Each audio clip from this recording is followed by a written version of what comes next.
I think our speaker also has joined. Hello. Hi. Hi. Hi, Vanshika. Yeah, great. Hi.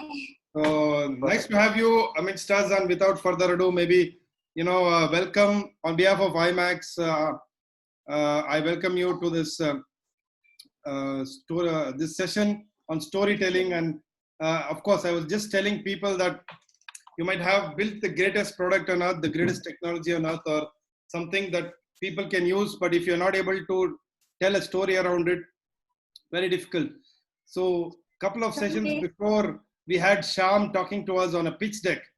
But joining the pitch deck should be an amazing story to tell. And that's why storytelling is such an important factor of any entrepreneur or any student entrepreneur, any aspiring entrepreneur, or anyone for that matter who wants to even put forth a product. Without further ado, I would like to welcome Vanshika. Thanks for joining us. Thanks for accepting our invitation. Vanshika is a brand storyteller and communication strategist, communication specialist. She graduated in 2016 from Northeastern University in Boston with an undergraduate degree in marketing and management. With 4+ years of experience in the workforce, she decided to jump independently in January 2020. That's great to hear. I did so, by the way, myself, after 11 years in the industry. Since then, she has worked with 50+ brands on brand storytelling, communications, business writing, and outside work. She enjoys networking and building communities. A stellar example is a LinkedIn profile and budding Instagram profile. This is in brief what Vanshika is. More about her, as she has put, look her up on LinkedIn. Thank you for joining in, and thanks to our partners, Founders Card and Yogeswar and Gnanavel for bringing her in. And this, of course, is a very important part, the art of storytelling. As I said, this is day 4 of our bootcamp, and over to you, Vanshika. Take them ahead. Thank you so much for the lovely intro. I think you covered everything I was going to cover on my second slide. So thank you for that. Means a lot to me that I got this opportunity to do this webinar with all of you. It's going to be really fun, and this is my by far most asked webinar, like tell us about storytelling. So I've repeated this particular story multiple times in multiple different variations. The latest being I did a career storytelling webinar with Upgrad. So there's never a shortage of kind of taking the concept of storytelling and then mixing it with what you want. That's tomorrow, tomorrow I'm doing storytelling plus digital marketing. So everything, there's always that aspect of storytelling that you can add. Like you can 100% add it in anywhere, like into any domain. So that's why I think it's just such an interesting topic, and really interested and love talking about this topic. So without further ado, let me just quickly share my screen and walk you all through the presentation that I created for all of you. Just let me know when you can see my screen. I think you should be able to. Vanshika, can you just make it full screen? Sure. Give me 1 second.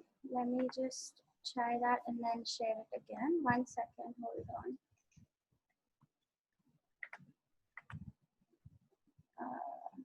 1 second.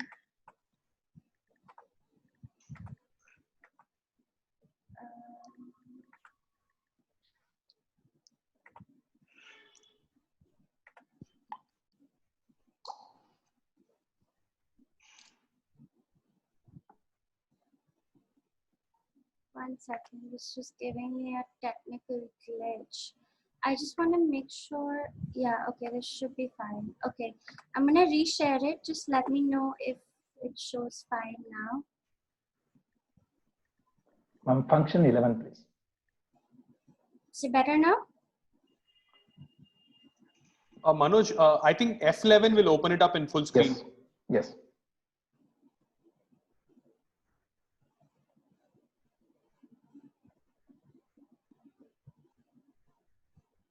Let me try. Let it be, ma'am. Just continue. This is okay. This is okay. Not a problem. No, it's not going into F11. Oh wait, I think I just did it. I think some magic just happened. Does it work now? Yes, yes. So you can Okay, just slide cool. right. How did I not know this before? Wow, I'm such a noob. This is a story I'm going to tell when I write the LinkedIn post about this, that I learned F11 works on PDFs. That's going to be my story about this webinar, apart from obviously everything else. So now is it all good to go? Can you see it properly, full screen? Yep, all smooth. Okay, awesome, cool. So let's get started. I know you guys have been waiting, so let's quickly get started with the presentation. So this is just a little bit about me. I know a lot of it has already been mentioned, but here I am. I am basically a brand storyteller, communication specialist. I do host a bi-weekly marketing show called Marketing Rapid Fire. And along with that, I've had quite a career history. I've had, 7 jobs in 7 years, and it's been 6 months now that I've been working independent, and couldn't be happier. I think it was a really good decision, and one that really allowed me to push the kind of levels on storytelling that, I wouldn't have necessarily been able to do on while I was at a full-time job. So that's just a little bit about me. Before we begin, I would love if all of you take a paper and a pen and really work through this exercise with me. The presentation is not just one-sided, it's very conversational, and that's just how I design it always. So I would love for you guys to please interact. Please use the chat box, please use Q&A to keep questions that I will answer at the end. And as and when there's an activity for you to do, I will let you know, and you can definitely do that when the time is right. So that's just a little bit about me. Let's quickly go into one of my favorite quotes. Actually, we all know J.K. Rowling, and she is an amazing storyteller. In case you don't know who she is the author of all the Harry Potter series, books that came out, the books that we loved reading, and the books that always made us wait outside the bookstore at midnight. I have dragged my parents to the bookstore at midnight every time there was a Harry Potter release.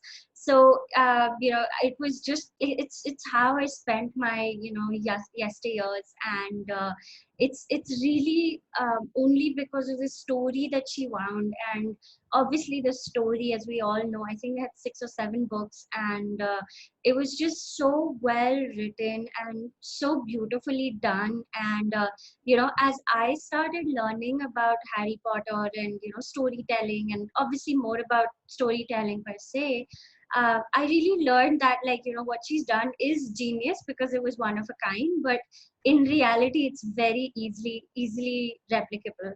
So today I'm here basically to share everything that great storytellers use in their toolkit and have with them to write these wonderful stories. So let's get started. And so the first exercise that I want you all to do is take just a quick minute and really write down why you are here today, because I think that will set the tone and the kind of the pace for what you are going to do in the later activities as well. So just quickly write down 3 things top of your head that come up and explain why you are here today. And that will really help you throughout the presentation. So take a quick minute and do that, and I would really appreciate it. If you feel like sharing, please do in the chat box. I would love to see and read it during the next activity that I give you, so I'll have time to catch up on that. So if you want to quickly go ahead and do it, you can go ahead and do that. So a lot of the times we ask ourselves, storytelling, it's a buzzword, it's so cool, and a lot of people are using it. And the most common question that I get is where did it actually start from? Is this a new thing, or is this something that has been around for centuries? Or what is the right answer to this question? And so let me just tell you a quick story about that. Storytelling is actually something we have been very used to, and we've kind of been brought up in that shell of having stories around us. And it's also because, in the olden days, we never used to have words, but words were not a barrier to telling a story. The story can be told in any way. And, proof of that I will give you in the next couple of slides, that, storytelling is one such thing that can be plugged into anything. You don't even need words to actually go into the act of storytelling and to understand storytelling. So what you actually see is, from the very, very olden days, caveman days, where they used to draw pictures on their caves. That's literally the first form of storytelling that there was. They would kind of write down maybe, their day, or, obviously we can't really decipher what it meant at that time to them, given that, there's a big gap in between us and them. But when you actually went into these caves and stuff, they actually found like not just like small spaces, they were actually fully covered. And of the people who are in archaeology and anthropology tried to decipher them, and a lot of the stories kind of came up, a lot of like how they used to live, what they used to eat. All of these things were deciphered through the stories that they left for us. After this, we kind of moved into, from this like diagrammatic storytelling, we moved into more of like syllable based storytelling. So that is kind of what the Egyptians had used. So that is the second iteration of it. And then obviously there were many in the middle, till we came to kind of having words and kind of explaining stories through words. And then, fast forward to where we are today, there's a whole structure, a theory, science behind it, but that obviously wasn't there at that point. So to answer your question, I hope that helped you. Today we are here, we live on digital interfaces, right? Like we all have a phone, a laptop, a TV. You're listening to me right now telling you a story that is going to last for another hour.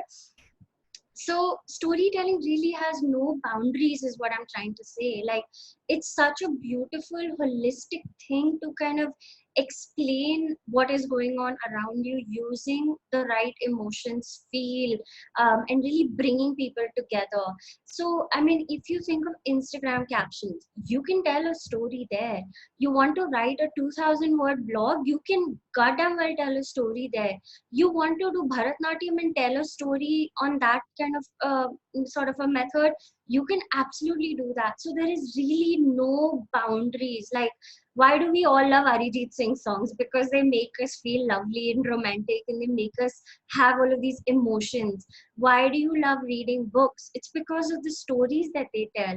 So we have evolved from just having picture-based stories to now having text and images and podcasts and webinars and YouTube, and the list is endless, which is why I think, if you really learn the hooks and cooks and the tunnels and the flyovers of storytelling, you can literally plug it in anywhere in any form.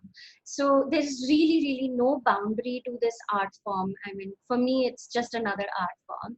So the only thing that has changed between where we were and where we are today is the fact that we've kind of brought up science behind storytelling, and we are now able to understand storytelling in a very kind of structured manner, done very intentionally by the people who are writing these stories. So it's something that has been studied, it's been repeated millions of times by now. Like, probably as we speak in this next 1 hour, there'll probably be another million stories on the www. So there's really nothing that has changed, except that we put a structure behind it. We learned what we like to read, we've learned how we like to take in stories, and we've learned the art of storytelling as an entire kind of subject by itself. The best part is that there's no real course per se. Like, this is not a university degree approved kind of a topic, but it's so essential because like I just explained, it can go into so many different use cases that you can always find a place to plug in storytelling to make whatever you are writing, saying, describing, whatever it is, speaking 10 times, 20 times better. So that's just all that's literally changed. And today we will dive into exactly this one slide for the next 50 minutes, so that you'll really understand how to tell that story well. So like I said, storytelling is not just me saying that it's actually like a really good thing, and this is why you should do it. There's actual scientific proof behind it. Starting from the neural part, which is the part where, like, when you listen to something, you kind of plug yourself into it, and therefore when a storyteller is able to tell a story where you are plugged in 100%, your brain will process it much faster. The next thing is the mirroring effect, which kind of goes into that again. Is like, when you feel like a story is relatable, you tend to stick on till the end.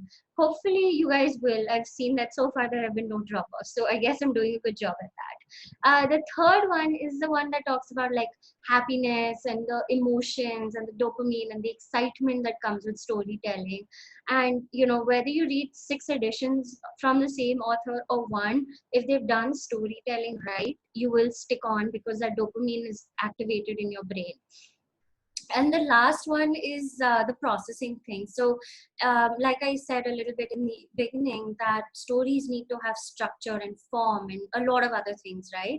And when you do that, your cortex definitely activates because you're able to understand the story more, and you're able to kind of get into it and be a part of the story. So that is really where storytelling affects your brain, which is why you remember stories far longer than when you actually think of anything.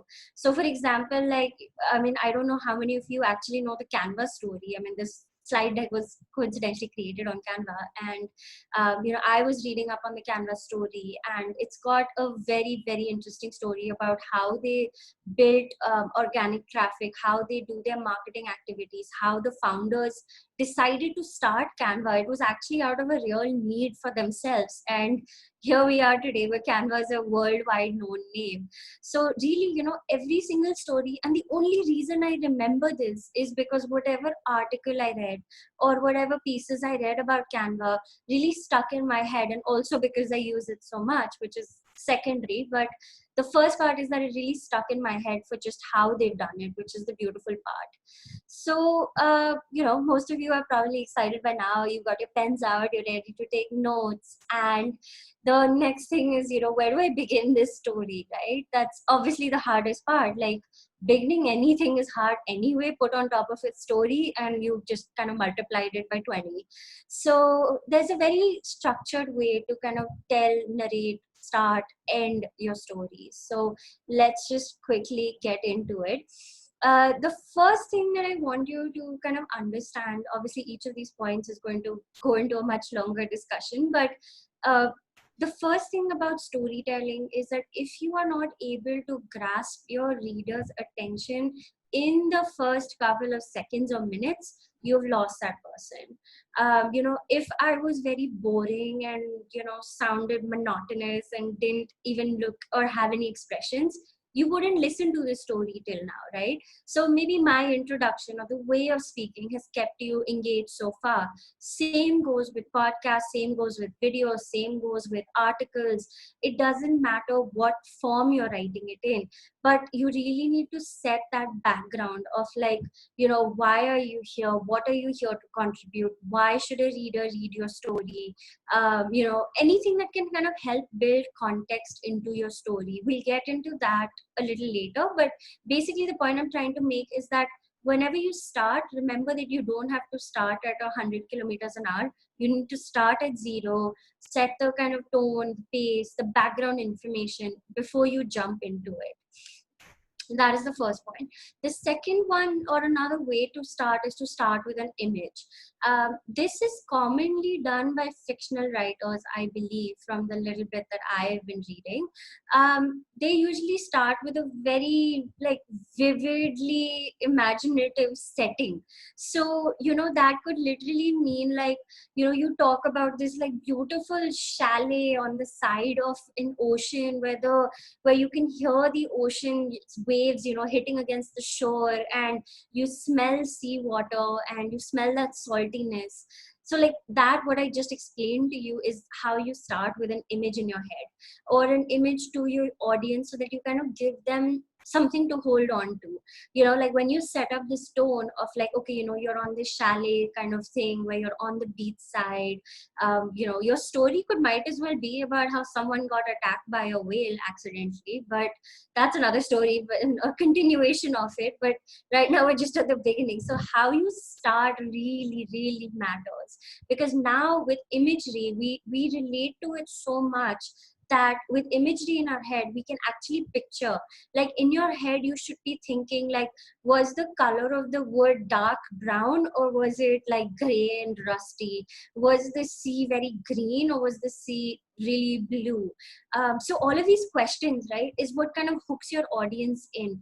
If you're not getting your audience to ask those questions to you, you're probably not doing a good job at setting the image of what the story is going to be or what is going to happen next. The third one is to start with brevity and curiosity. And this has also been used, I've read it. It's used a lot on LinkedIn, for example. So the LinkedIn algorithm, I don't know how many of you use it actively, is one where like the first 3 lines are really what sticks out. If your first 3 lines suck, nobody's going to read the rest of your story. So the way that you write your LinkedIn captions or your LinkedIn posts, for example, are very heavily dependent on the first 3. Because if you don't write the first 3 lines properly or engagingly enough or with curiosity, your audience is probably not even going to read the rest of your post. So if you were active on LinkedIn, take this as a tip, because I obviously write on LinkedIn a lot. The tip is that you have to make your first 3 lines really, really interesting, really build up that curiosity, really build up that sort of excitement. It could literally be 3 words. Like you could go word 1, word 2, word 3, and then that see more will automatically come. That's a great tip and trick. I've seen people do it. Or you could start with like maybe 1 liner of like, this is what I want to talk about. Not in these words, but better words, but similar. So it really kind of depends on how you want to start it. But when you started with curiosity or any of the others, actually, what you're trying to tell your audience is that, listen, I have something to say, and this is why you will listen to me. And then the last one is really fun. It's the most fun, and I've used it here and there on my Instagram and on my LinkedIn, and especially sometimes during podcasts, where you start very ambiguous. Like you just start by giving the bare skeleton of what is happening, so much so that they're actually wondering where the body is. So it could literally be like, I was sitting in a dark room and suddenly a red light flickered from the left corner. Like, you don't know anything about the story, but when I tell you that one line, you will obviously be very curious to find out more. It's so ambiguous. I haven't told you anything. I just told you I'm sitting in a room and there was a red light that flickered. And these all, by the way, as I'm speaking to you, are 100% made up stories on the spot. So I think, what I'm trying to say is, once you get into the knack in the art of storytelling, you'll be able to repeat what I am doing right now. I swear on God, I don't have this written anywhere, and these are just stories that are popping up as I speak. So whatever, the point of the slide is that, listen, whatever you do, doesn't matter how you start, just make sure you have got your audience's interest. Because if you've lost them at the beginning, they're not going to read the end. And then no matter how wonderful your story is, it could maybe win a Nobel Peace Prize, but if you're unable to get your audience past the first part of your story, they're really not going to be bothered to even read the rest. So that's a quick tip and trick. So I talked a little bit about context, right? And I think context is the most important part of storytelling. And a lot of times this is where I see people slack off. Just yesterday I was having a conversation with a client. Obviously, he was telling me his company story and about what he wanted me to write. And we were just having a common discussion. But he actually forgot to tell me what the business does. He said that it's a tech business. We're based in US. My wife runs it, and we want to write a business proposal. Like, that was his story to me. I had zero context on what the story is. What am I supposed to do? That came much later because I asked. I was like, so what is your business and what am I supposed to do? Is when he told me what I was expected.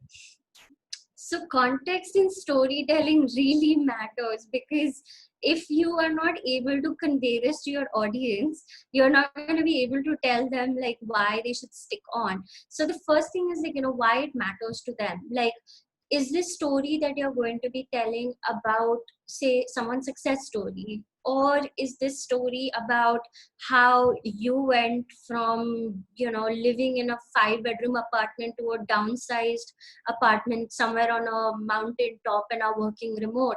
Why does this matter to your audience? You really need to explain it in the most explicit way possible, because only then will the context be set as to why you're telling this story or narrating or speaking or doing a video, whatever form. The second is, why should they care? So this is sort of like, how you give them a little bit like a nibble and say like, "Acha, chalo, eat this," and then there's the next one, and then like you kind of lead them down a path of like, okay, now I'm going to tell you this, now I'm going to tell you this, now I'm going to tell you this. And that kind of accumulates into why they should care about your story. Because if you are not able to bring them into your story and make them a part of it, like the second slide said, you're going to fail at basically activating all the stuff that goes around in your brain while you are storytelling. The third one is, why is it needed? Why is context needed? Is only and solely because if you don't do it, your audience will be extremely lost. And I think I've said this a couple of times, so just to reiterate. And what's in it for them is the biggest question you should have stuck on your laptop or anywhere, wherever you are saying the story. If you haven't explained what's in it for them, they're not going to stick around. And if you remember, I did this at the beginning where I said, listen, I'm going to tell you about storytelling. I'm going to tell you how you can do it. I'm going to tell you all the tips and tricks and hacks so that you remember how to tell these stories. And I kind of, in that instance or in that slide, I told you what's in it for you, which is why you are probably still stuck around here. So that's really a way to set context. Imagine if I just started with like slide 4 and just jumped to like, okay, now we're going to understand how to tell a story. I guarantee you a lot of you would have just left. You'd be like, okay, great. Like, I don't know why I'm here, what I'm going to learn, or even for the matter, why I should be in the right position to be telling you about these stories. So that's a little bit about the context part. So, obviously now I told you that you need to do it. Now I'm going to tell you the how to do it. So the first one is the who aspect.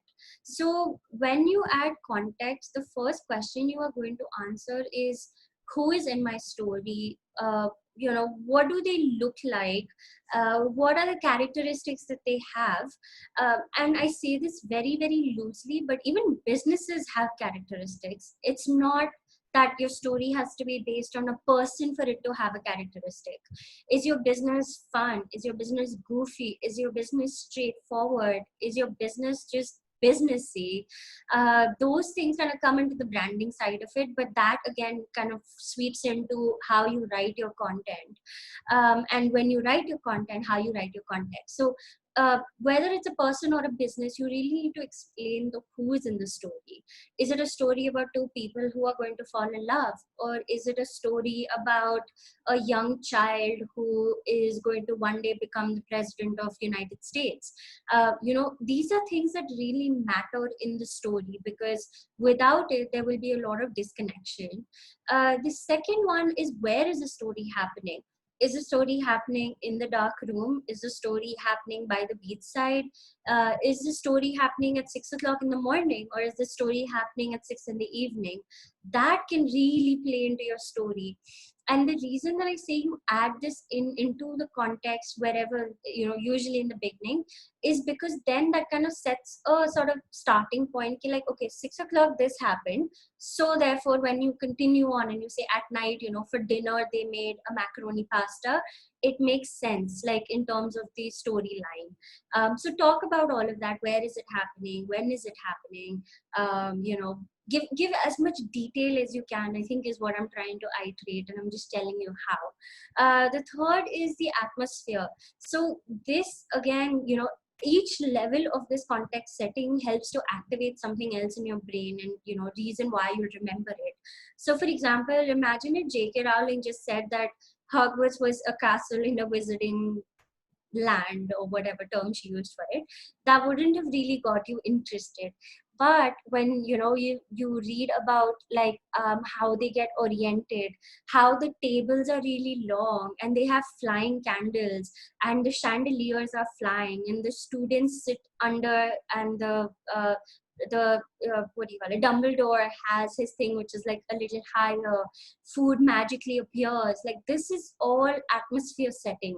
And obviously I am remembering it from the movie, but I'm pretty sure she did this in the book as well, knowing her. So it really matters about how you set what's happening around you, as well as what is happening in the story. And then the last one, I think we've talked about it a little bit through and through, is what's really happening, like why should I care, what is really happening, who's involved, why are they involved, why are they not involved. All of that can happen during the context setting phase. So that's just basically how to kind of tell a story the right way. The next thing about storytelling is the momentum, which I've seen a lot of people slack on. Like this is where a lot of people really get stuck, unfortunately. But the thing is, when I talk of momentum, I am basically talking about how fast is your story going along, how fast are you able to pass on information to your audience so that they are stuck with you. So the formula in physics is momentum is equal to mass into velocity. So nice storytelling tip and trick and hack, I guess, for you to kind of remember it. But basically what I'm trying to say is, once you've taken your reader on a path, you have to kind of drag them along with you through the story, through the path, so that whether you're driving at 200 kilometers an hour or you're telling a story that is happening on an auto rickshaw, your audience is stuck with you. That is the end goal. And for example, like when we get stuck at traffic signals, we get really bored. That really can't happen in a story unless it's crucial and super important to the story, and that traffic signal is going to be the changing point of your story. If not, think that you're driving on a straight road without any signals, without any radars, without any police. That's pretty much how you drive in India, I guess. But basically you get the point. Is like you just pretend like you are driving down a highway and you are taking your audience with you. Whether you're in a red Ferrari or you're driving on an auto rickshaw, your story needs to have momentum to continue. And again, going back to it, everything that I do kind of comes very intentionally to me, because I've obviously repeated this particular topic stories a lot. So I've kind of learned how to build momentum into my presentations and into whatever I'm writing. But it's definitely a skill that you need to kind of just keep doing it over and over and over. And the best way, I think, to really figure out if you've nailed the momentum bit of it, ask 2 or 3 people to read your story and ask them if they found it boring, ask them how long it took them to read, ask them if they were able to understand it, ask them if it was simple. Another really easy way to kind of check if you're building momentum, and one of the hacks that I use is specifically I use the Hemingway editor. It's an alternative to Grammarly, but what Hemingway tells you is like how long your sentences are. Are your sentences very dense? Are your sentences very confusing? So if you use that app, basically it's like a super helpful thing, because there are instances where maybe I want to kind of slow down the pace. I want you guys to kind of take it in. I want you guys to understand what I'm saying at the pace I am saying. But sometimes when I'm really excited, I want to go through it in one long sentence so that I don't lose your attention. So there's a big difference, like even in the way you narrate stories and the way you write it. And a lot of the times, the way you write a story is also how you would speak it out. So another great hack for this is to just read out your story.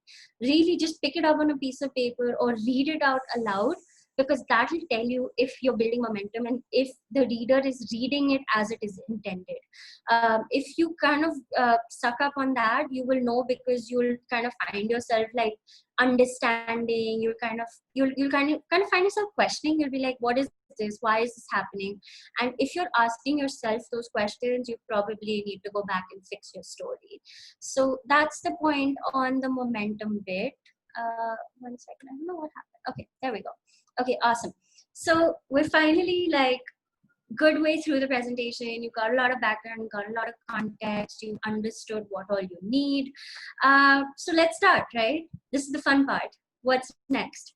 And it's, how do you tell a story and how do you tell an impactful story? So obviously, as you all know by now, I mean, it's not rocket science. It's literally, you have a beginning, you have a middle, and you have an end. Like every single story, it's how we've been taught to write. If you've taken anything in composition or read any literature, I mean, you've pretty much used to this by now, right? There's nothing special about it. What is special though is what I'm going to teach you in the next couple of slides. This is the Storyteller's Guide to the Universe, kind of tried to mimic the Hitchhiker's Guide. I don't know how well that comes off, but basically a story is not as easy as I think I kind of just told you. It's not that easy. It's very complicated.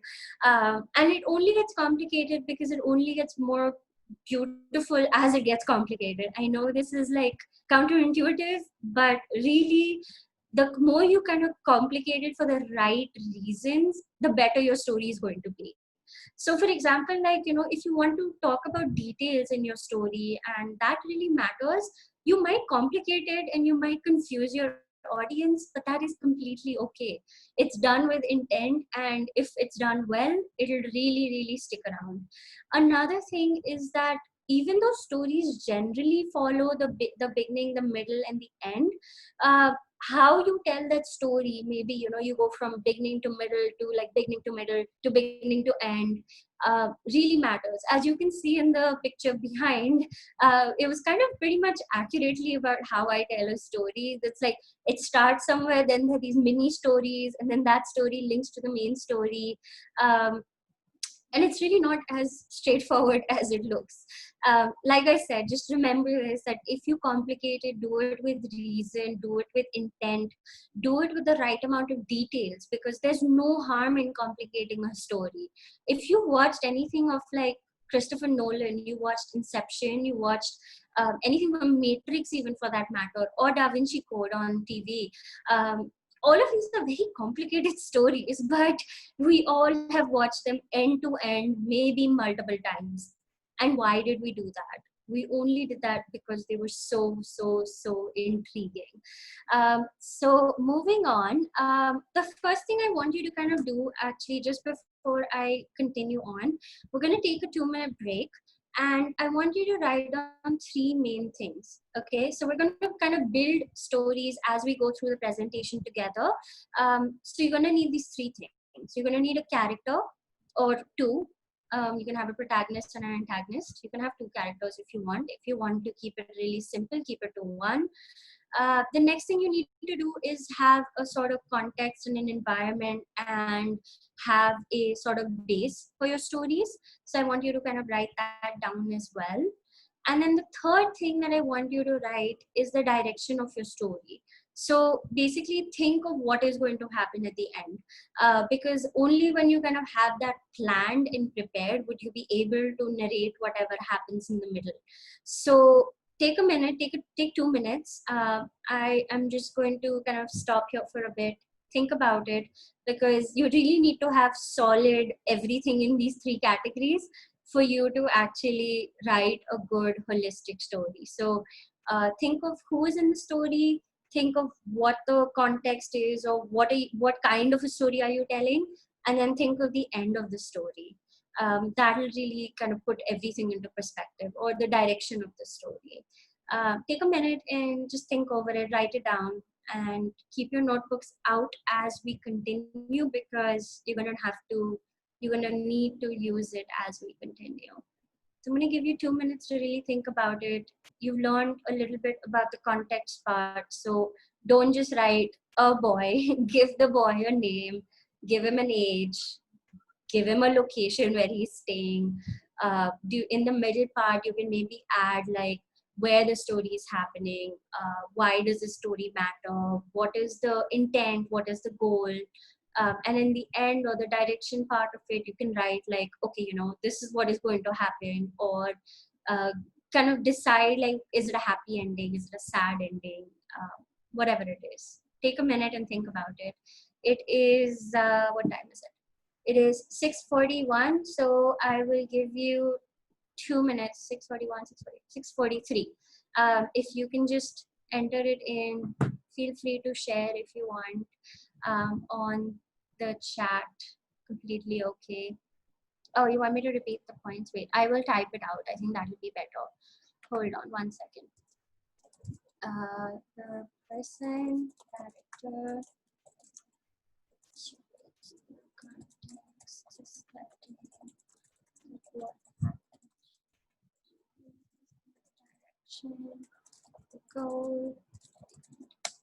Okay, I have typed it into the chat. Until then, I am going to go ahead and read whatever you guys have said till now.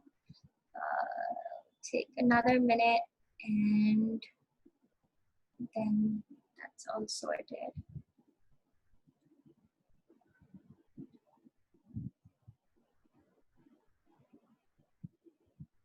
Put in as much detail as you can. The more detail you have, the better. It'll only help you. I'm telling you this.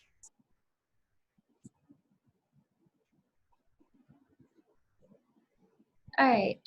I think we're on time. I hope you guys have taken it down. Pointers are on the chat if you want to continue reading them or have them up and running, you can definitely do that. All right, let's continue. If you're still in the process, please feel free to finish it. All right, so the first thing which is really important, and this is really where the empathy part of the stories come in, is that you as a storyteller need to unfortunately disconnect yourself from the story. I know this is extremely hard, and I have started, like, I've really been trying to hone this characteristic in. But that being said, you really need to disconnect your story from yourself. You are the storyteller, you are a third person in this story. You are not important to this story. J.K. Rowling was known because she wrote Harry Potter, not that Harry Potter was, the other way. So like, she detached herself so much. Obviously, in this instance, there was a very big detachment. But that being said, you need to detach yourself from the story. It's not about you. It's about everybody else. So that being said, in businesses, what does this mean? I know you all have probably heard the term, make the customer your hero, make the customer story, make your customers feel like they are important. This is what I'm trying to say, is that detach yourself completely. You are not important to the story. Your customer or your reader or the person who's engaging with you is more important. So the next one is this is the most basic framework, like the basics of like beginning, middle, and end. So this one we're going to skip. I don't expect you to write a story about this one because it's very, very straightforward. It's pretty much just as you read it. And unfortunately, this is great. It's wonderful. It's super easy to understand. I don't even need to kind of explain it. I just did throughout this presentation.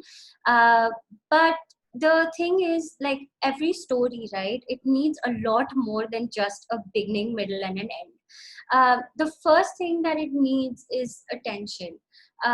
Attention, what I mean is attention to detail. I think I've said this again in the past, but you need to have these things. You need to include attention to detail into your story, you need to set your readers or the person who's engaging with you need to set their frame of mind right. The third thing is that you need to allow them to imagine, right?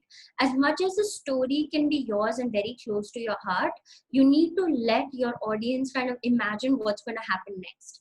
And that all comes with building up anticipation when done right, by complicating the story, done in a good manner. The next one I would say is intrigue. So that means like the curiosity part, and like we talked about it in the context. So I'm pretty sure you guys are okay with this one. A one-liner takeaway is so important in every single story. I can sum up my entire like 20x years in one line. That is my story. The beauty of stories is not that stories are meant to be really long. A story can be one liner, a story can be 200 words, a story can be 5,000 words. But at the end of the day, it needs to have that one liner takeaway.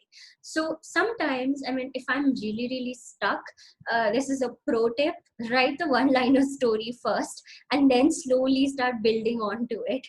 So what I do is I write the one liner, then I split it depending on where I know the middle is and where the end happens. And then I split it up into 3 paragraphs and then I start writing. So it's an extreme pro tip. Try it, it might work.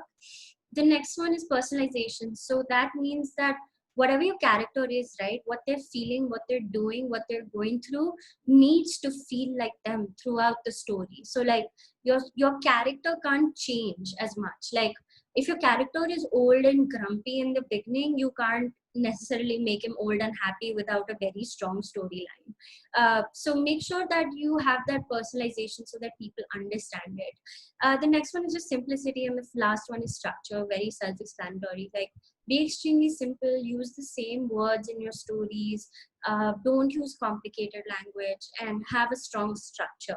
So structure is actually one of the most important parts of a story, and what we're going to talk about for the next couple of slides, and also where you guys will be actively writing these stories based on what I go ahead and I show you. So just before we can jump into the actual like crux of storytelling, this is kind of just my framework and my hack is listen or read, connect the dots. As a storyteller, that's what you have to do. Like I always 99% of the time get jumbled information from my clients, and then I have to figure out that what happens and then what happens and then what happens. So same way, like if you're telling a story, it's your job to actually connect the dots, not the readers. Empathize with your characters, empathize with the reader, understand that like, you know, attention spans aren't forever. Like, you know, if your story is boring, even if it's 5,000 words, no one's going to read it. And then the last one is narrate it. I always say this over and over, is like just repeat the story to yourself. Like write it, read it out. If it sounds boring to you, it's probably boring to someone else. So narration is a really great hack to kind of figure that out. So now we're going to get into like the real meaty storytelling part. Okay, this is why I said add as much detail as you can in your first step, because without it, you're not going to be able to write these. So obviously now I don't have like half a day. This entire next 5 slides would be half a day of workshop. So we're going to kind of scrunch it up into like 3 to 5 minutes. I don't expect you to write full sentences. So just kind of make lines under each type of story. You can probably copy this to kind of remember what the story looks like. And then you can just write bullet points. So now what I want you to do, and this is a very famous Cinderella story. If you all have heard of Cinderella, she starts off really poor. She gets like, she hears of this ball thing that she wants to go to because of her stepmothers, and they're very rude to her. And then she kind of manages to go to the ball, but then she loses her shoe at the ball, right? And then she has this like downturn where she's like back in like being in really bad conditions, and you know, they don't treat her well, and she's just wondering like, oh my god, I left my glass slipper at the ball, I'm in so much trouble. And then eventually Prince Charming comes, and then she has a happily ever after. So this is the very famous Cinderella story arc. So now what I want you to do is take 2 or 3 minutes and frame your story depending on all the different characteristics that you used. frame it according to this, so that it starts at a low point, has a sort of medium high, goes back down to where it started, and then goes back up. So you have to kind of follow this narrative arc of telling a story. So yeah, so your up and your down has to be marginally different. Like marginally in the sense of like she has to be poor and then she has to feel very rich because she found a fairy godmother. So the difference is extremely large, because obviously it goes from negative to positive to negative to positive. So just follow this arc and quickly write down like couple of bullet points of how you think the story will play out in your instance.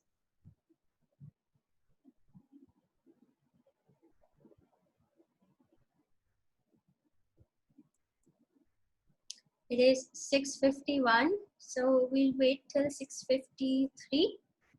I think that'll work.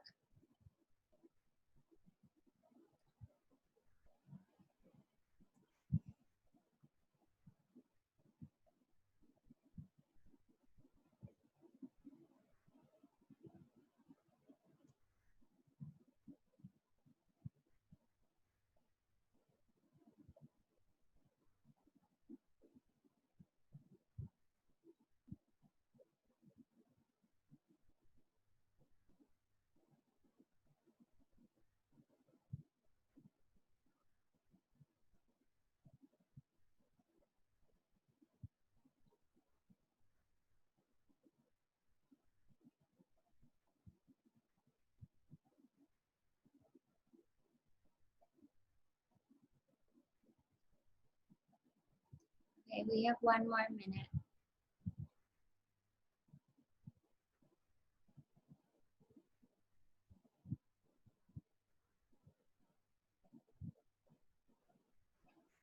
I love Sagar's story already. I will definitely read it again once we're at the end of it. But for now, good going. All right, we're at 6:53. So let's move on to the next one. Obviously, I can send you guys these slides later if you want, but that's why I told you to keep a pen and paper. If you want these later, we can definitely do it. Man in a whole story arc, right? So this is the exact opposite of what you just read it. So this story is, again, this is totally on the fly, needs to be fixed, but these are totally on the fly stories.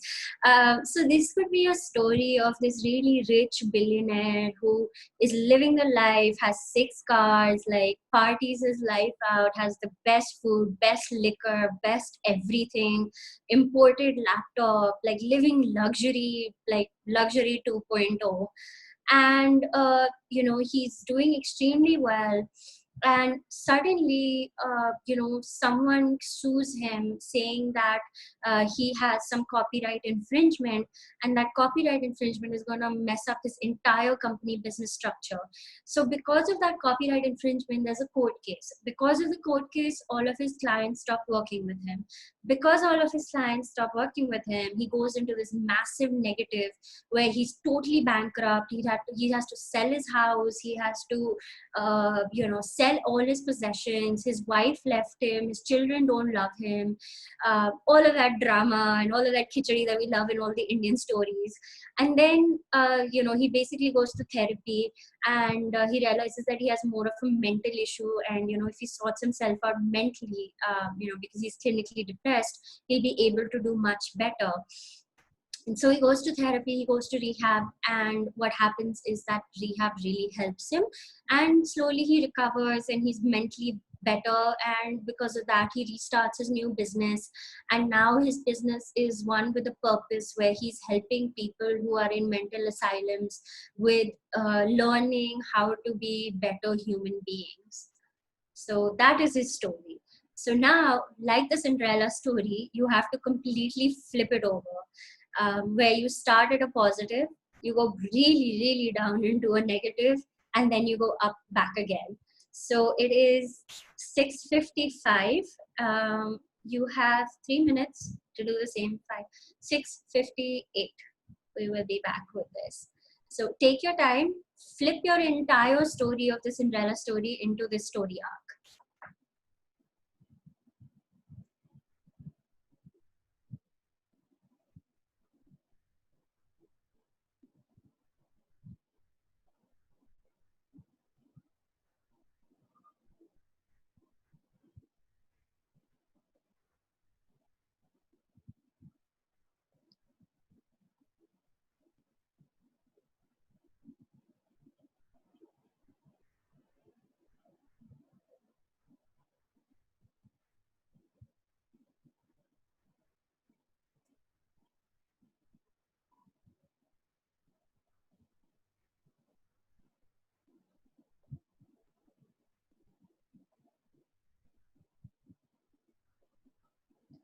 if you have any questions while others are doing this, please do write them in. I do see, it's pretty awesome. I do see a couple of questions there already. Oops.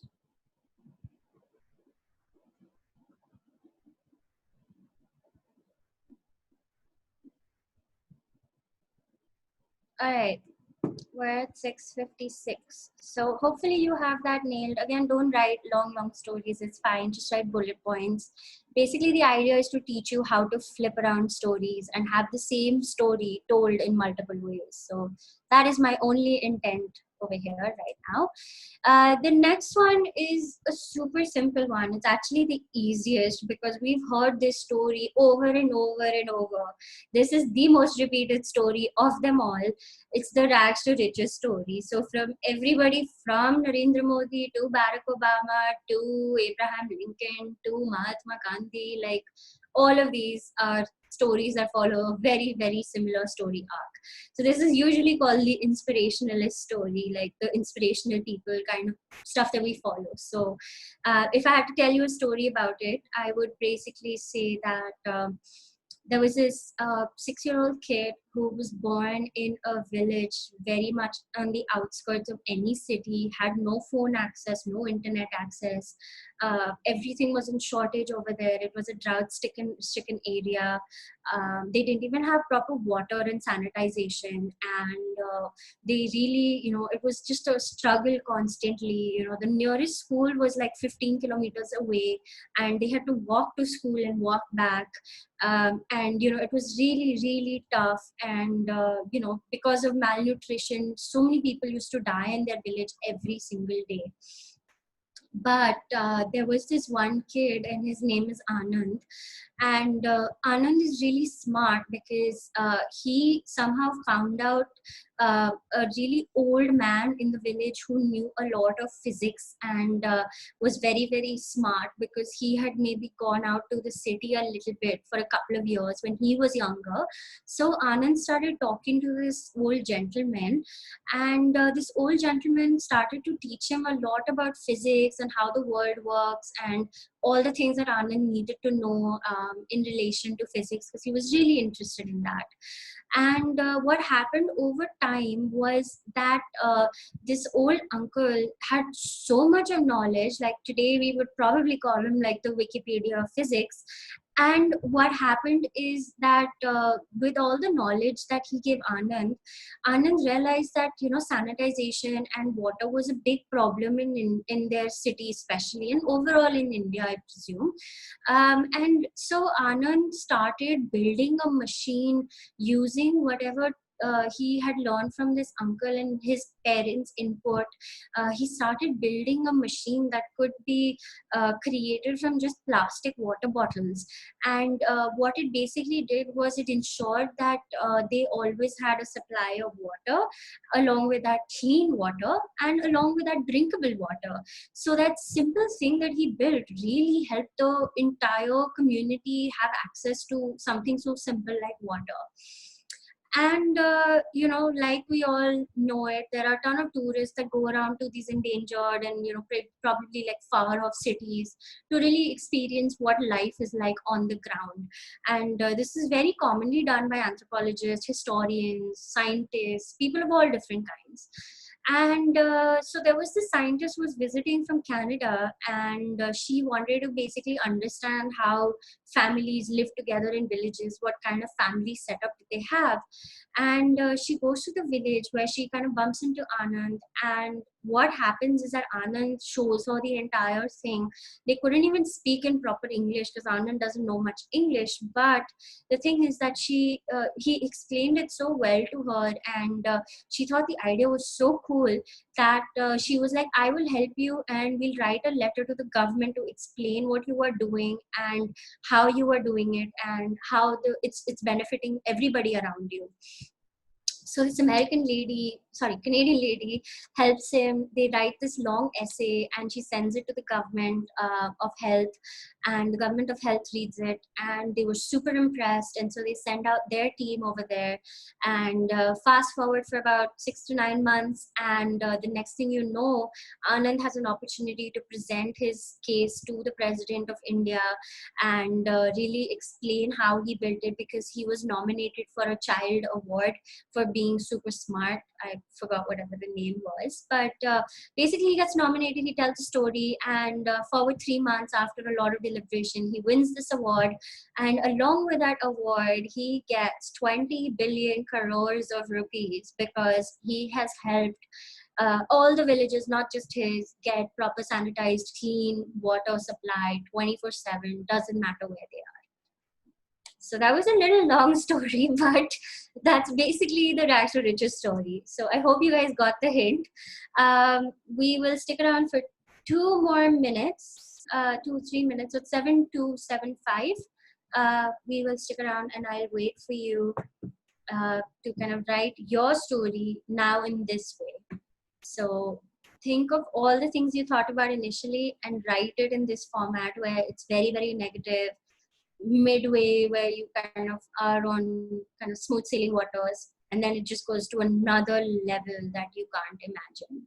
So this is where you can kind of throw it out of proportion, like I just did. Like, you can absolutely throw this story out of proportion. It is the most fun kind of story to tell, I would say. So you just start somewhere and you land up somewhere completely different. So we have a couple of minutes. Take a minute or two to finish up your story, write the points.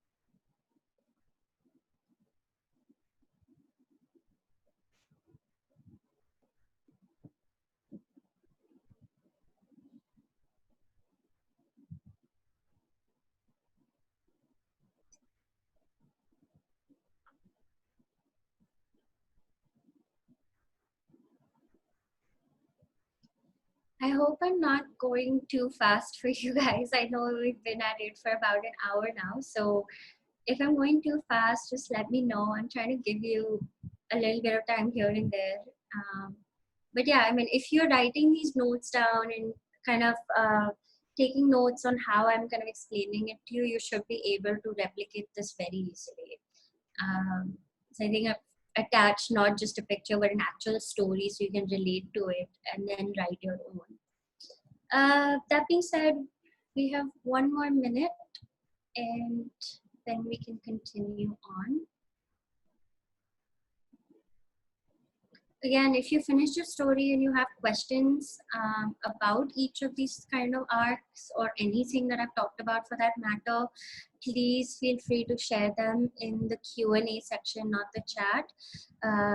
I would love to go through them at the end. And if you want to share your stories, please do. I mean, we all learn from stories, and the beauty of stories is that they are meant to be shared. So if you're comfortable sharing, go ahead. You're more than welcome to share it in the comments. All right, we are at 7:05, so let's get on to the next one. This one is a little complicated. It's only complicated because of the simple fact that your negatives are very equal. In most of the arcs that we've seen, there's usually a very big difference between where you start and where you end. This one, however, is where your negatives kind of equal out. So it's kind of like, think of it like a life ka journey or something, where something's negative, positive, and then goes back to the same negative. It's kind of unfortunate. So kind of imagine if Slumdog Millionaire story had to be written where he lost the entire thing, or maybe like the high point is that he won, and on his way home he got robbed or looted or something because he was carrying all that money in his car. and so his negative was as bad as he started. So you kind of went from low to extremely high to back to where you were exactly. Like nothing changes. So where you start and where you end has to be the same. The only thing is like you have a path of procession where the top part is like super positive and you do something amazing. So fairly straightforward. I don't know if I really need to explain this one. If I do, let me know. If you want to hear a story, let me know.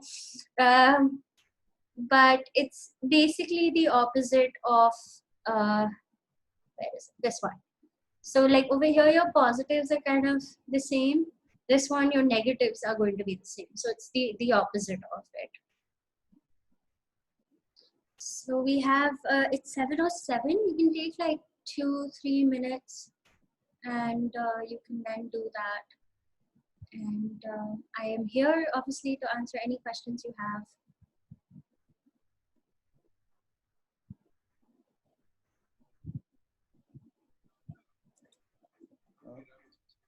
Yeah, hi. If anyone has any questions, please put it up in the chat box so we can address those and we can take it forward. Yes, totally. So, while I think some of them are putting a few things in, thought, so how do you associate, see, all of us are creative. So I'm a big fan of Lego and, I'm a big fan of storytelling in kindergarten, right? So when we are kids, we are taught to tell stories, and we are also, sort of we mug stories. But, we are such nice storytellers when we are kids, and the creativity that we have, I believe I read, when we're 3 years old is at 98%, and by the time we become 25, it comes down to 3%, which is quite sad. So, Yeah. what's your thought on this, especially college kids, India? So, my previous avatar, I used to tell people to live their passion. And so I've been in the information security industry for 11 years, wanted to tell a different story, jumped to be an entrepreneur, and then, jumped to another venture, and now as the chief innovation officer of IIITB. So multiple stories that I can tell. So I've lived my life to, so someone asked me, why did you do this? So I said, I have a daughter who's 5.5 and I can tell her a lot of stories.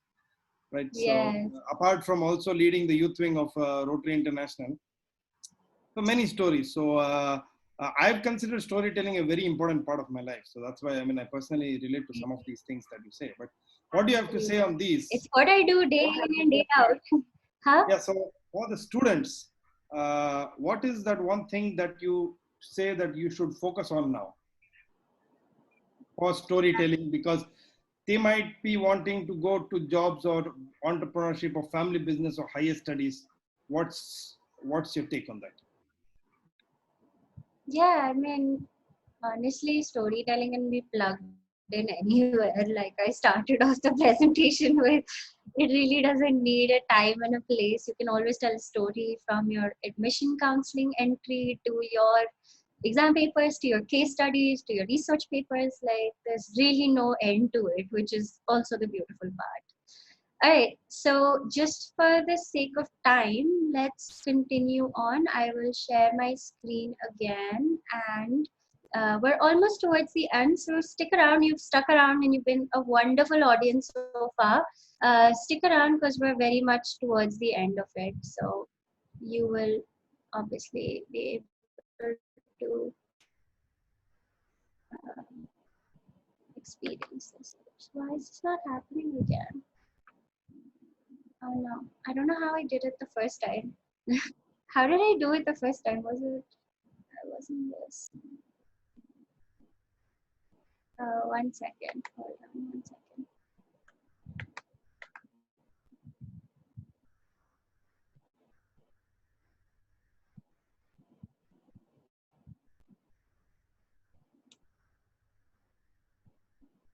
Oh, there we go. Okay.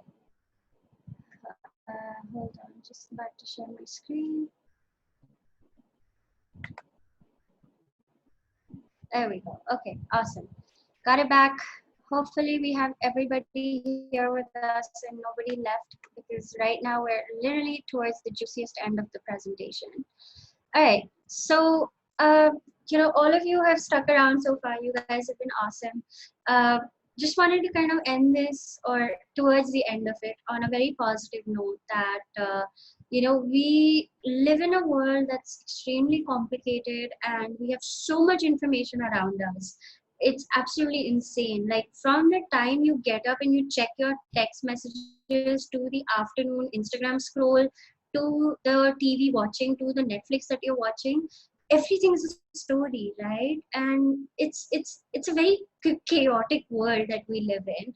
And that being said, like, it's your duty as a storyteller to translate all of that chaoticness and all of the madness that's around in the world into something that can really grasp your users' attention, your readers' attention, and keep them hooked end to end.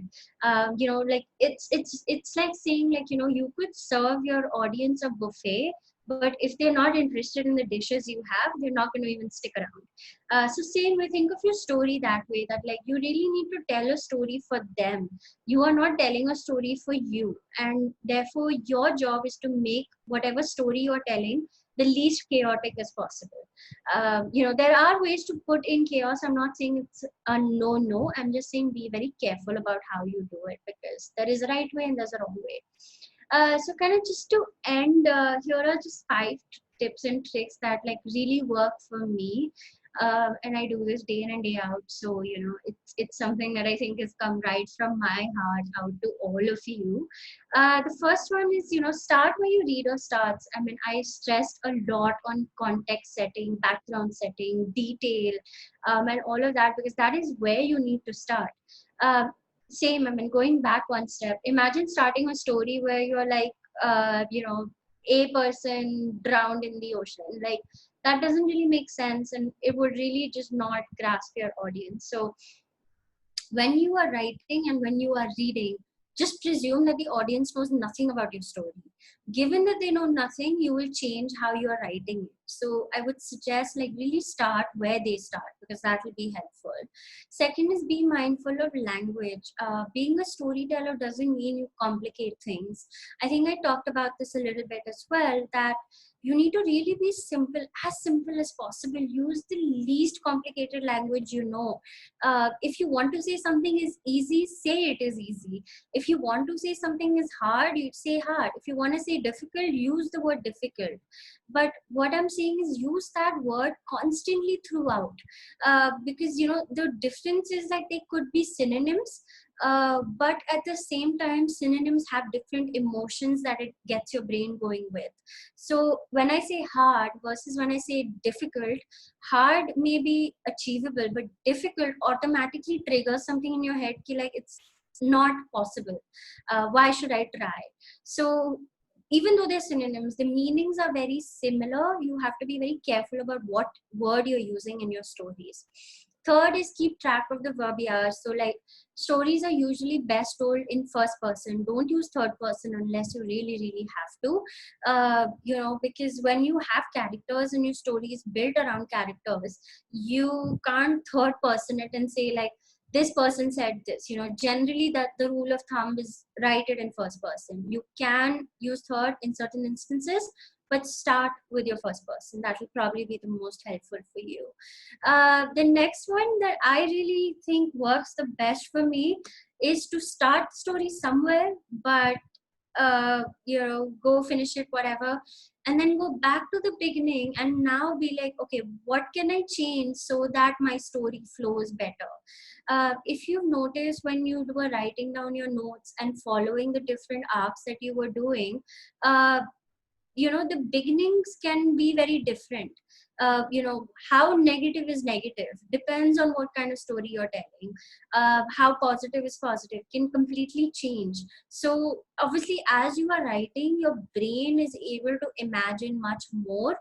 Therefore, what you initially thought would be the beginning may not be the best beginning actually in reality.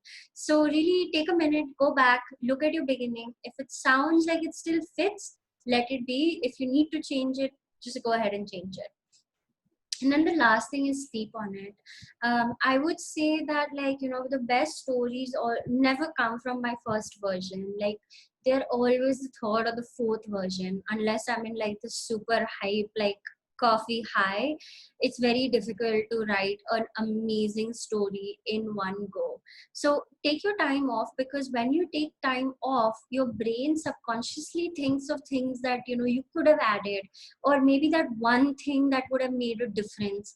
Like, for example, in the Harry Potter movie, where they go to the candy shop and each kind of candy does something different. That might have been kind of written later on. Initially it could have just been a candy store, like any candy store. So really, when you sleep on it, your brain subconsciously thinks of how to make it better, and the only thing that it's doing is actually helping you make it better. So definitely just sleep on it. I think that will help you. And that brings us to the end of the presentation.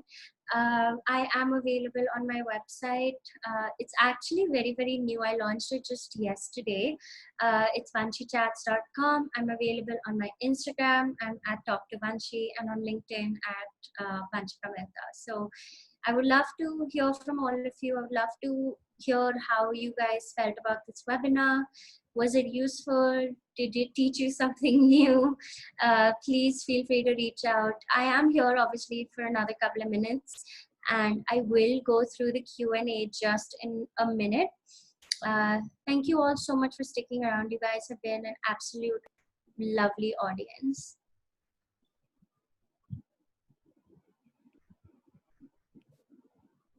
Vanshika, more than the Q&A window, there are a few questions on the chat window too.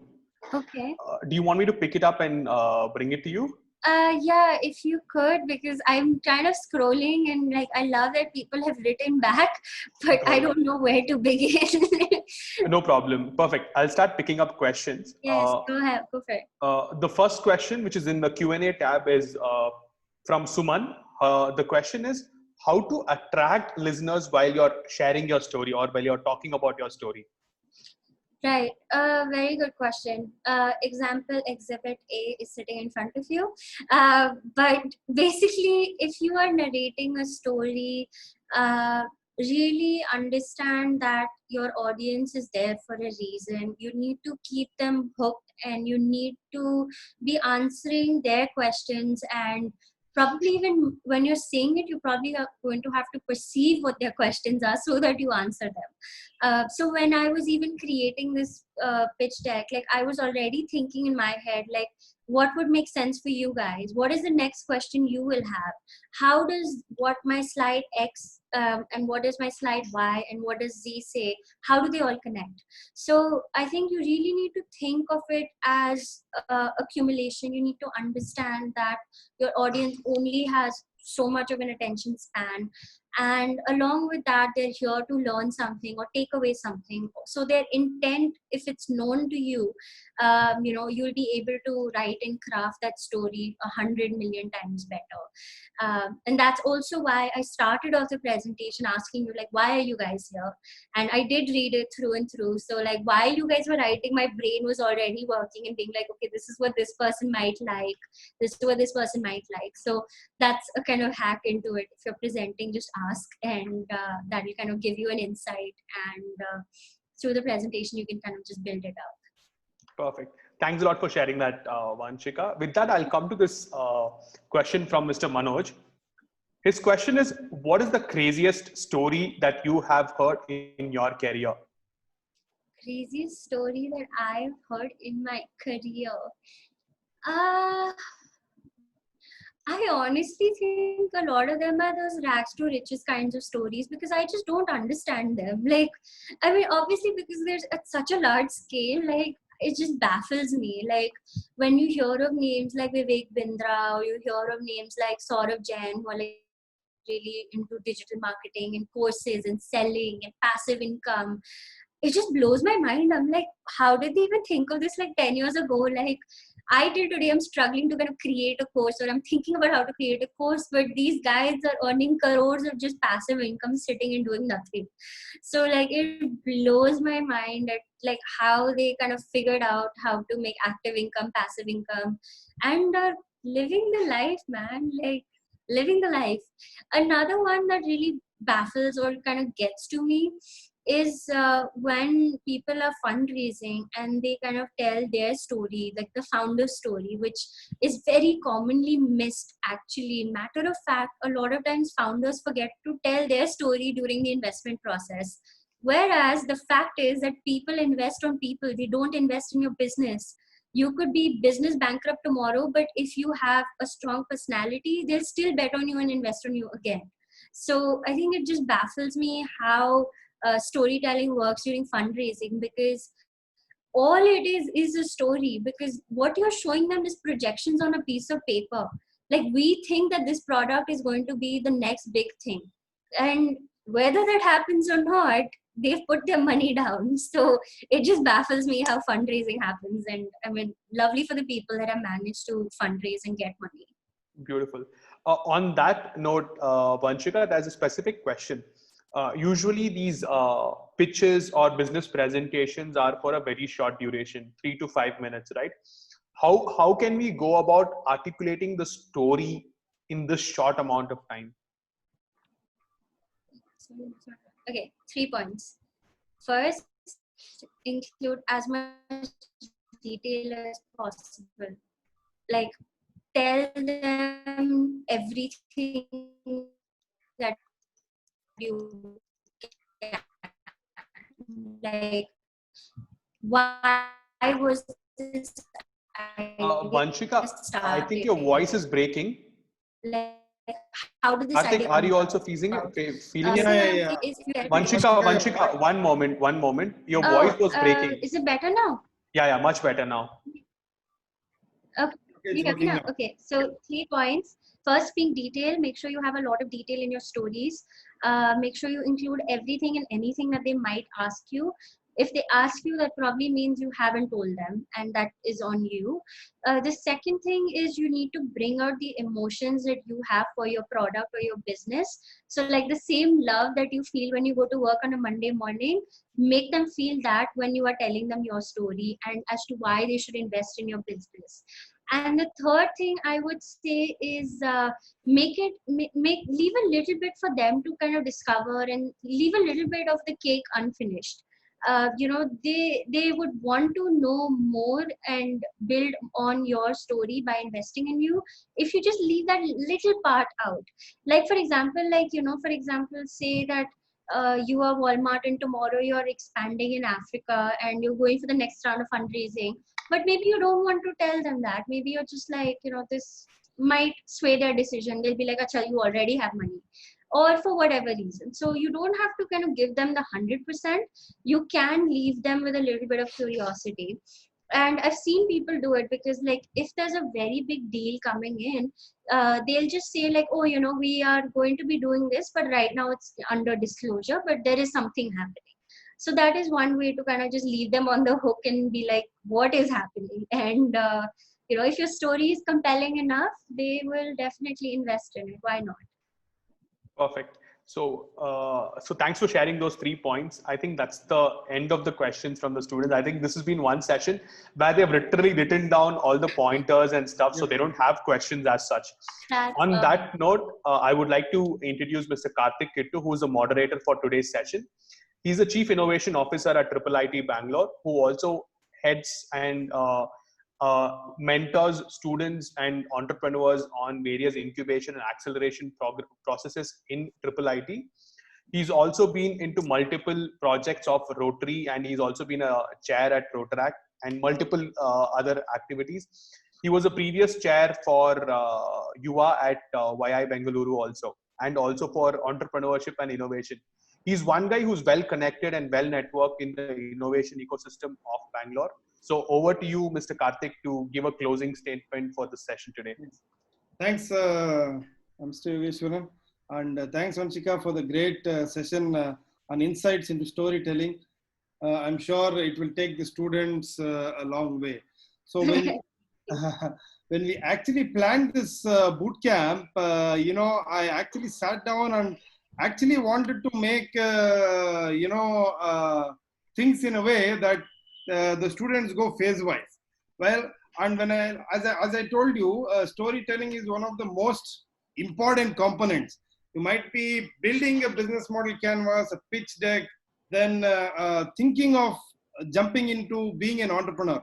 One of the biggest things that a lot of people I think miss also is the push for themselves, right, to jump to being an entrepreneur, right? And I believe if you read stories and if you listen to stories and later get ready to tell stories, that's the way forward for most of our students. And thanks for being there. Thanks to Mr. Yoveshwaran for a well moderated session and our partners founders card, and also to all our lovely participants. Thank you for listening in. And I think we're signing off for the day 4, for storytelling. And anything in the future, you can write into us, and we could also get Vanshika on, and we could do a further deep dive. Thank you so much. Have a Thank lovely you so evening. much, guys. Take care. Thanks for Thank you. having me.